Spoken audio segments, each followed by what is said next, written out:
حضرت امام جعفر الصادق رحمتullah تعالی آپ کسی محفل میں بیٹھے ہوئے تھے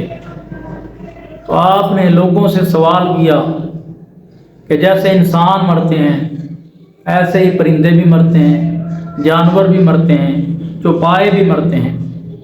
لیکن ان کی لاشیں ہمیں نظر کیوں نہیں آتی؟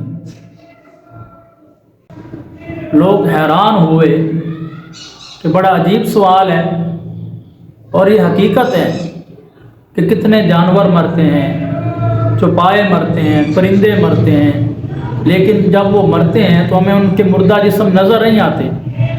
ان کی لاشیں نظر نہیں آتی۔ تو لوگوں نے کہا حضور آپ بتا دیں، ہمیں معلوم نہیں۔ تو آپ نے فرمایا کہ جو جانور ہیں، کیڑے مکوڑے، پرند چرند، جب یہ مرنے کا وقت ان کا قریب آ جاتا ہے تو اللہ رب العزت کی طرف سے انہیں علم دیا جاتا ہے، انہیں بتا دیا جاتا ہے کہ فلاں دن فلاں ٹائم تم نے مر جانا ہے۔ تو مرنے سے پہلے پہلے یہ درختوں کے کھوکھلے تنوں میں، کنووں میں، پہاڑوں کی غاروں میں، زمین کے گڑھوں میں جا کے بیٹھ جاتے ہیں، اور پھر انہیں موت آتی ہے۔ اور پھر آپ نے وَمَا خَلَقْتُ الْجِنَّ وَالْإِنسَ إِلَّا لِيَعْبُدُونَ کہ اللہ رب العزت نے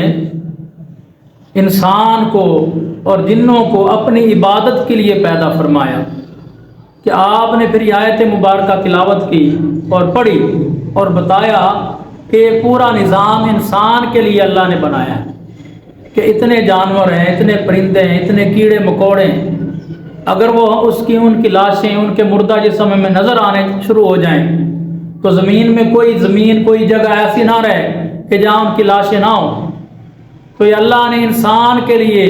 ان کے دفن کا طریقہ خود ہی قدرت نے بتا دیا انہیں، کہ جب وہ ان کا موت کا وقت قریب آتا ہے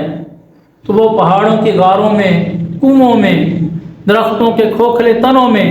زمین کے گڑھوں میں جا کے بیٹھ جاتے ہیں، چھپ جاتے ہیں، اور انہیں موت آتی ہے۔ اور اگر ہم نے جو اپنے گھروں میں بلی وغیرہ، کتا وغیرہ جن لوگوں نے پالا ہوا ہے، اگر ان کو باندھ کے رکھا ہوا ہے تو پھر تو ان کے مردہ جسم نظر آئیں گے۔ اگر انہیں باندھ کے نہیں رکھا، انہیں کھلا چھوڑا ہوا ہے تو وہ بھی ان کے مردہ جسم بھی نظر نہیں آتے۔ یہ اللہ کا نظام ہے، یہ انسان کے لیے اللہ نے بنائے۔ اور اگر ان کے مردہ جسم نظر آنا شروع ہو جائیں تو پوری زمین جانوروں کے مردہ جسموں سے بھر جائے، باقی تو چیزیں چھوڑے نا، کیڑے مکوڑے چرند پرند کو چھوڑ دیں،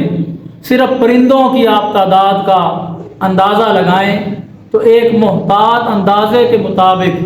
700 ارب پرندے ہیں جو آسمان میں اڑنے والے پرندے ہیں۔ تو اگر وہی مرنا شروع ہو جائیں اور انسان کو دکھائی دینا شروع ہو جائیں تو پوری روئے زمین ان کی میتوں سے، ان کے مردہ جسموں سے، ان کی لاشوں سے بھر جائے اور انسان کو قدم رکھنے کی جگہ نہ ملے۔ تو یہ اللہ نے انسان کے لیے